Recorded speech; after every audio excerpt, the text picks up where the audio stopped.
Hey, what is up, guys? This is Bo, or Carl Hunga712.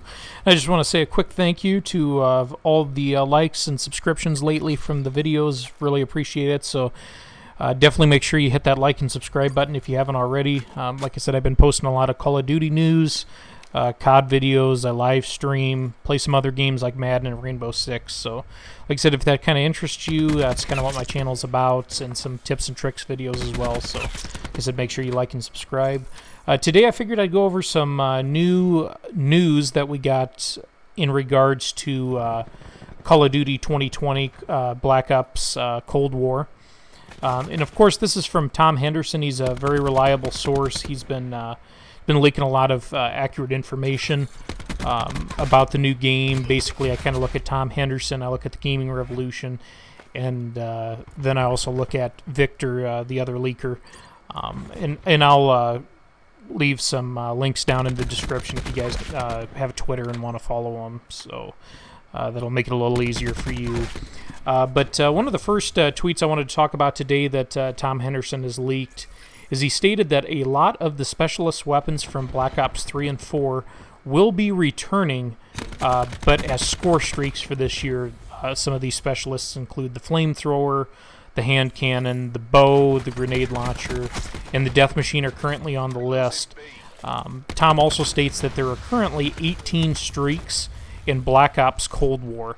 And just from the start of this, I like the sound of this in some ways I don't. Of course, one of the things that I really like about this is that there are 18 streaks in the game. I think that's something that kind of hurt Call of Duties in the past, is not having a lot of variety with the kill streaks. I'm glad to see specialists not returning. I was not a big fan of specialists in 3 and 4, and then also Infinite Warfare as well. I wasn't, like I said, I just didn't care for them. Everybody got them no matter how well or how poorly you played, and most of the time they were incredibly unbalanced and almost impossible to counter. So I do like the fact that they are being turned into more kill streaks this year, and that kind of goes along with that idea that the Gaming Revolution talked about in one of my previous videos, was that the game looked kind of like Black Ops 2 and Black Ops 4 kind of combined together. And of course in Black Ops 2, if you guys remember, if you played Black Ops 2 back in the day, we had the War Machine and the Death Machine that obviously we'll see coming back in the game as kill streaks. And those weren't incredibly overpowered. The Death Machine was really heavy. You were really slow when you moved with it. It had kind of a bigger hip spread. It was lethal, but, you were limited in your ammo capacity. It shot kind of fast. And then, of course, with the War Machine, if you had Flak Jacket on, that was a pretty strong counter to the War Machine. So I'm hoping this year also with the perk system that obviously we get that. Another leak Tom Henderson released recently was that this could also be the first year where we get new score streaks added throughout the game cycle. And there's still several more streaks that have been designed but have not yet been implemented. I think this is kind of an interesting thing as well, because it seems like, especially with the Fortnite model coming in over the last few years, that basically these game developers want to keep the game fresh. They want to implement new and exciting things, every couple of months to the game. So, I think this could be pretty cool.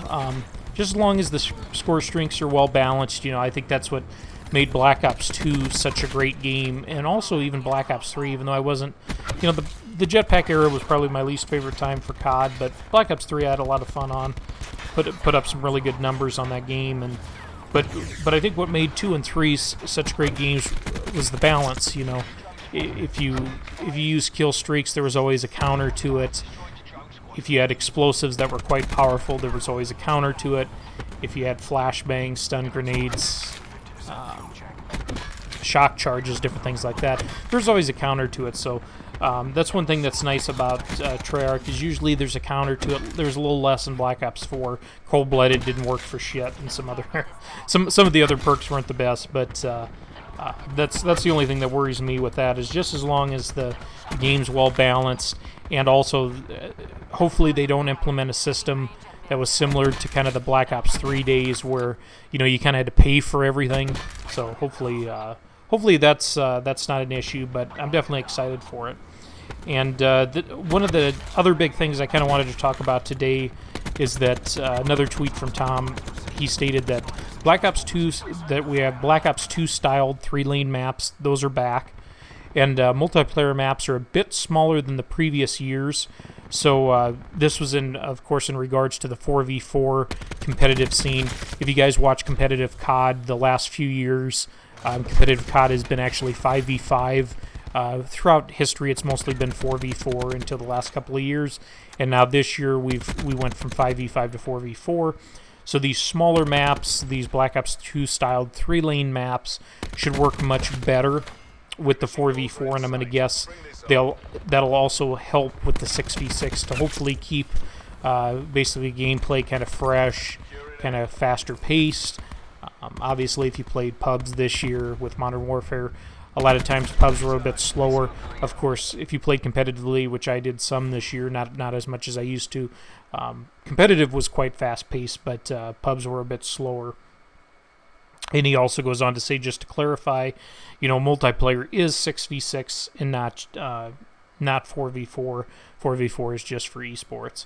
But, I kind of want to know in the comments section what you guys think, kind of what your favorite style maps are, or what COD you thought had the best maps. Personally, for me, I think it was Black Ops 2. I think Black Ops 2 had some phenomenal maps, some great competitive maps, like Raid and Standoff. Express was a good map. Yemen was played competitively. Slums. And there were some other maps, too, in that game that weren't used competitively, but were still great maps. I think the DLC from Black Ops 2 was also great. You had Grind, you had Rush, which was the paintball map, and you had some other memorable ones as well. And I'm hoping to see maybe some of those maps return.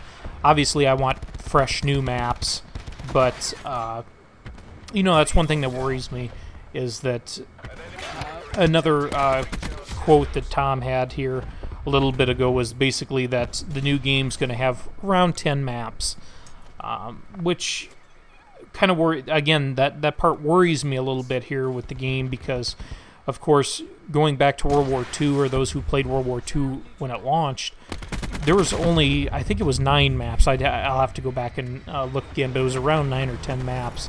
And that was the biggest complaint, obviously, when World War II came out, was the lack of content on the map side of things. And I think maps kind of really make or break the game. I think that's one of the biggest, when we go back in history and ask ourselves, what Call of Duties were the best, basically it seems like the best Call of Duties are the ones that had the best maps, because I think to this year with Modern Warfare, I personally wasn't a big fan of most of the maps. There were a few good ones in there, but for the most part, I wasn't crazy about the map selection, and I think that's what hurt Modern Warfare so much, and I don't want to get too much into that since this is a COD 2020 news thing. I'll make a separate video for that, but that's one of the things that worries me, and I hope that, as updates come, we see more maps released and different things. I didn't care for the model this year. I think we had a poor model for Modern Warfare where, maybe 1 or 2 maps were released every season, and if the map was good, well, that's great that the map's good, but, with the playlist updates constantly changing and different things, if a good map was released, you probably didn't see it come up in the rotation very often with all the other maps. So I'm hoping we get a decent amount of maps that are mixed in with each season or with each update. I know supposedly Summit, Slums, Jungle, and Firing Range are supposed to come back along with Nuketown, but I kind of hope we see some other maps than that, because we've basically seen those maps that I just named in Black Ops 3 and Black Ops 4, and now in Black Ops Cold War, aka Black Ops 5. And playing those same maps over and over, even though they're memorable and they're fun maps, things kind of get stale.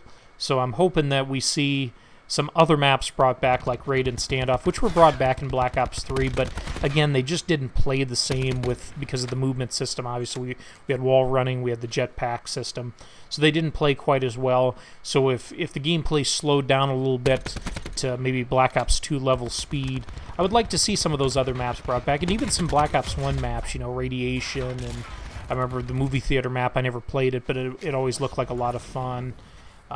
Grid and some other maps, But I want to know in the comments section, are you guys looking forward to this? The new Call of Duty coming out here. What kind of maps do you want to see brought back from, your classic Treyarch games? I'd like to see some maps brought back from World at War too, but we'll definitely have to wait and see. But anyways, I hope you guys enjoyed this video. Like I said, make sure if you're listening up to this point that you like and subscribe. It really helps the channel out for more Call of Duty news. But hope you guys enjoyed this video. I will see you next video. Bo out.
Hellstorm available for tasking.